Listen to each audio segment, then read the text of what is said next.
Hello and welcome to let's crack UPSC CSC. मैं हूं नंदिनी और आज हम डिस्कस करने वाले हैं कि क्यों राहुल गांधी पे असॉल्ट चार्जेस लगे। अब ये जो पर्टिकुलर न्यूज़ है वो हमारे लिए एज यूपीएससी एस्पिरेंट इसीलिए काफ़ी ज़्यादा रेलेवेंट है क्योंकि ये वाली न्यूज़ को मैंने डायरेक्टली रिलेट किया है स्पिरिट ऑफ डेमोक्रेसी से और किस प्रकार का कंडक्ट होना चाहिए पार्लियामेंट में उससे। तो जितने भी एस्पिरेंट्स मेरे साथ जुड़े हैं जिनको न्यूज़ के अलावा इसकी रेलेवेंस भी जाननी है वो towards the end of the session तक बने रहें। अगले 10 मिनट में हम क्विकली जो है वो ये पूरी सिचुएशन को डिकोड कर लेंगे। इस पूरे सिचुएशन को डिकोड करने से पहले मैं आप सबको बताना चाहूंगी कि हमारा जो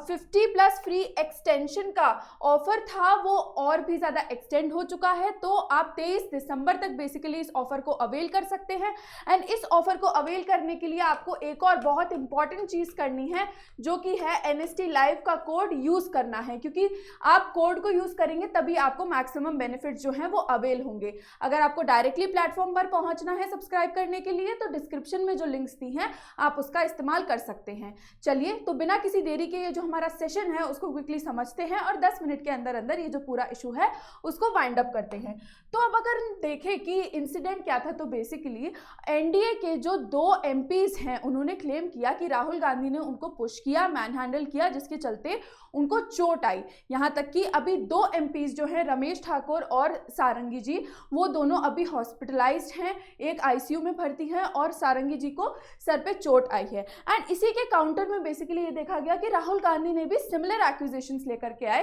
कि मल्लिकार्जुन खड़गे जो कि कांग्रेस के बेसिकली लीडर हैं उन पे भी सिमिलर असॉल्ट करने की कोशिश की गई थी। यहाँ तक कि जो बीजेपी के कुछ एमपीज थे वो डायरेक्टली उनको काफी ज्यादा कर्ज भी कर रहे थे और अच्छी तरीके से बात नहीं कर रहे थे। तो ये काफी ज्यादा कॉन्फ्लिक्टिंग सिचुएशन आ गई क्योंकि ये सब जो पूरा इंसिडेंट हुआ वो हुआ एक प्रोटेस्ट के दौरान, एक प्रोटेस्ट जिसमें जितने भी ऑपोजिशन लीडर्स हैं, मेंबर्स हैं,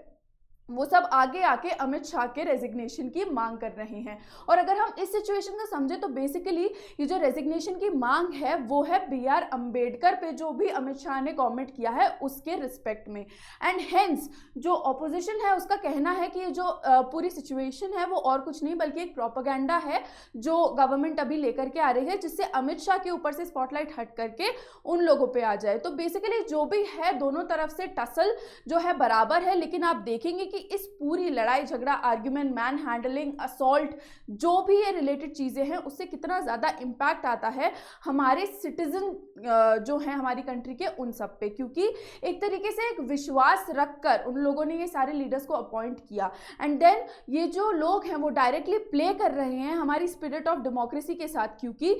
कॉन्स्टिट्यूशन के अकॉर्डिंग पार्लियामेंट जो है वो एक ऐसा एरिया है जहाँ पे डिबेट्स, डिस्कशंस और जितने भी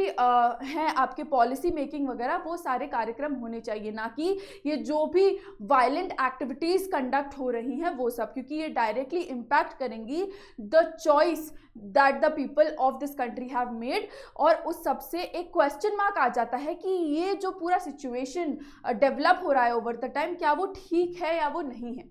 तो ऐसे ही हम न्यूज़ के बारे में जानते हैं तो बेसिकली मुकेश राजपूत और Pratap Chandra Sarangi are the 2 people जिन्होंने बेसिकली ये इंजरीज जो हैं वो सस्टेन की हैं, जिसके चलते Anurag Thakur along with 2 other MPs उन्होंने कंप्लेन लॉन्च की है जिसमें उन्होंने प्राइमरी जो परपिट्रेटर बोला है वो राहुल गांधी को बोला है, जिसके चलते ये जो पूरा सिचुएशन है वो हम आज डिस्कस कर रहे हैं। तो ये कंप्लेन जो थी वो जो नियरेस्ट पुलिस स्टेशन था उसमें हो चुकी है। एंड इससे जो हम ओवर द टाइम बार बार मुद्दा उठा रहे हैं कि जो डेमोक्रेटिक स्पिरिट है पार्लियामेंट की उस पर डायरेक्ट क्वेश्चन आ रहा है। अब इसको हमने वहां कैसे रिलेट किया इसको क्विकली समझते हैं। तो अगर हम इसको क्विकली समझे तो हम देख पाएंगे कि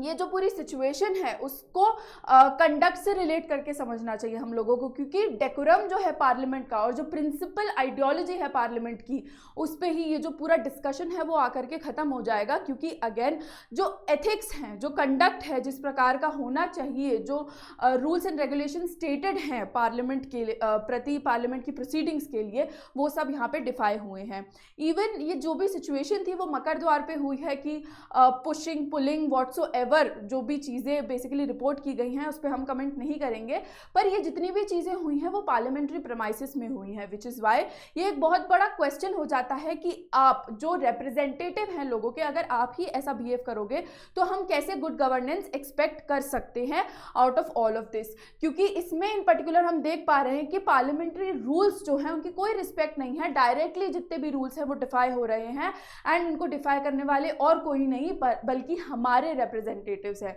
और इससे क्या होगा, इससे बेसिकली हमने जितने भी सेफगार्ड्स हमारे सिटीजन्स के लिए लगाने की कोशिश की है वो सब भी डायरेक्टली क्वेश्चन में आ जाएंगे कि अगर एग्जीक्यूटिव्स ही अपना काम नहीं कर पा रहे हैं, लेजिस्लेटर्स ही अपना काम नहीं कर पा रहे हैं, तो फिर एक्चुअल में जितनी भी लॉ मेकिंग है, पॉलिसी मेकिंग है, वो एफिशिएंटली कैसे होगी, जितनी भी चीज़ों पर वार्ता की जा रही है उसका इम्प्लीमेंटेशन कैसे होगा, ये डायरेक्टली जो है इम्पैक्ट आता है हमारे कंडक्ट पे। अब इससे क्या हम डेमोक्रेटिक स्पिरिट ऑफ कॉन्स्टिट्यूशन को क्वेश्चन कर सकते हैं? तो बिल्कुल कर सकते हैं और करना भी चाहिए, क्योंकि डेमोक्रेसी जो है उसका प्राइम प्रिंसिपल यही है कि म्यूचुअल रिस्पेक्ट होनी चाहिए एक दूसरे के अकॉर्डिंग, डायलॉग के लिए हमेशा इनिशिएशन होना चाहिए, और इंस्टीट्यूशनल प्रोसेसेस जो हैं उनकी भी रिस्पेक्ट होनी चाहिए, जो कि ये तीनों चीज़ें डिफाई हुई हैं इस पर्टिकुलर केस में अगर हम बात करें तो, जिससे कि हमें ये पता चलता है कि हमारा जितना भी ये सिस्टम है जो पार्लियामेंट में एग्जिस्ट करता है वो थोड़ा सा लैकिंग है in terms of training, in terms of knowing कि कैसे बिहेव करना चाहिए। क्योंकि अब इस पे डायरेक्ट जो इम्प्लीकेशन आती है वो यही आएगी कि हमको बेसिकली इनकी ट्रेनिंग पे काम करने की ज़रूरत है, तो उसी के अकॉर्डिंग हम वे फॉरवर्ड भी लेके आए हैं। तो हम कुछ ऐसे इंटीग्रेशंस ला सकते हैं जिससे ये जो सारी सिचुएशंस हैं वो बाद में अवॉइड कर दी जाए, जो कि आपको एज एस्पिरेंट अपने आंसर के लिए पता होना चाहिए। तो जब भी हम ऐसे किसी भी परिस्थिति के लिए जहाँ पे प्रोटेस्ट और वायलेंस हो रहा है, और डायरेक्टली जो हमारे लॉ मेकर्स हैं या डायरेक्टली हमारे जो एग्जीक्यूटिव्स हैं वो इसमें इन्वॉल्व हैं, तो उसमें हम डायरेक्टली ये नहीं बोलेंगे कि आप इनको हटा दीजिए, बल्कि अपना बैलेंस्ड अप्रोच रखने के लिए वी विल से कि क्वालिटी ट्रेनिंग की ज़रूरत है, कि जब भी कोई इलेक्ट होता है मेंबर तो उसको ट्रेन किया जाए, साथ ही साथ स्ट्रेंथन किया जाए जो भी पार्लियामेंट्री एथिक्स हैं, और ये जो भी एथिक्स लोग इसको डिफाई करें उनको सख्त से सख्त सज़ा दी जाए और उनको फाइन भी चार्ज किया जाए। उसके साथ साथ जितनी भी डेमोक्रेटिक वैल्यूज हैं और वर्क इन पब्लिक की जितनी भी सिचुएशंस आती हैं उनके लिए अकाउंटेबिलिटी भी ठहराई जाए, कि अगर कोई भी सिचुएशन ऐसी प्रिवेल करती है तो they will be directly answerable to the people जिन्होंने इनको बेसिकली इलेक्ट किया है। तो ऐसी सारी सिचुएशन से बेसिकली हम एक मैकेनिज्म जो है वो सेटअप कर सकते हैं जिससे ये जो सिचुएशंस हैं वो फर्दर या आगे आने वाले टाइम में कंटिन्यू नहीं होंगी, and that is what we have to make sure as responsible citizens of this country कि ऐसी सिचुएशंस टाइम एंड अगेन नहीं आए, क्योंकि हम ऑलरेडी काफ़ी सारी चीज़ों पे सफ़र कर रहे हैं। Then there are things that require are immediate attention, but then comes things like this जो कि डायरेक्टली इम्पैक्ट करती है हमारी फंक्शनिंग को। क्योंकि अगर हम इस पूरे सिचुएशन में देखें तो पार्लियामेंट्री की जितनी भी प्रोसीडिंग्स हैं वो कल सुबह 11 बजे तक जो है ऑलरेडी सस्पेंड कर दी गई हैं, जिससे कि हम देखेंगे कि जो एक बहुत ही फ्रूटफुल सेशन हो सकता था वो सस्पेंड हो गया है। ऑलरेडी पार्लियामेंट डिस्कशन के इतने ज़्यादा दिन नहीं होते, कई सारे मुद्दे जो हैं वो ऑलरेडी छूट जाते हैं इस सारी सिचुएशंस के चलते, एक्टिव डिबेट्स वगैरह के चलते। बट देन अगेन फिर आती हैं ऐसी सिचुएशन जिनको एब्सोल्युटली अवॉइड किया जा सकता था, but due to certain circumstances नहीं किया गया, एंड हेंस इस सबको अवॉइड करने के लिए काफ़ी ज़्यादा ज़रूरी है कि जागरूकता लाई जाए एंड लोगों को बेसिकली पता हो कि किस प्रकार का कंडक्ट होता है और किस प्रकार से जो पीपल्स रिप्रेजेंटेटिव हैं उनको एक्ट आउट करना चाहिए। Which is why we at let's crack UPSC CSC have got this particular topic for you, जिससे कि एक इंफॉर्मेशन भी जो है आप तक पहुंच जाए and also you know how the proceedings take place.